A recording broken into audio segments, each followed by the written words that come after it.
Hey guys, welcome back to my channel, Edmund Mindaros, and for today's quick tutorial, and I'm going to show you guys on how to resolve if your Mediatek MT7921 disconnects randomly when attempting to connect to your Wi-Fi. So without further ado, and let's go ahead. So all you have to do is to open up on a search menu, and then type mo lang dito yung device manager, and then click mo lang to open. So dito sa device manager, ang next step ay kailangan mo lang select dito yung network adapters. So i-click mo lang itong arrow na to para mag-expand. And then next step ay kailangan mo lang i-update yung drivers for niya. Okay? So click mo lang itong Intel Wi-Fi 6. So click mo siya. And then right click. And then next ay click mo lang itong update drivers.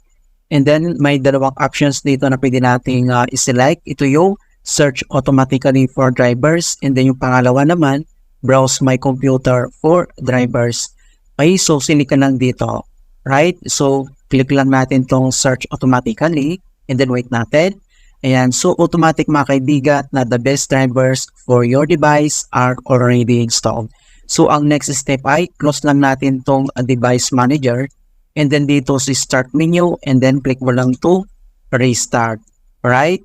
So if the problem is still persists, so pwede natin gawin ang pangalawang solutions. So dito lang sa search menu, click mo lang siya, and then type mo lang dito yung network reset. Ayan. And then next, click mo lang itong open.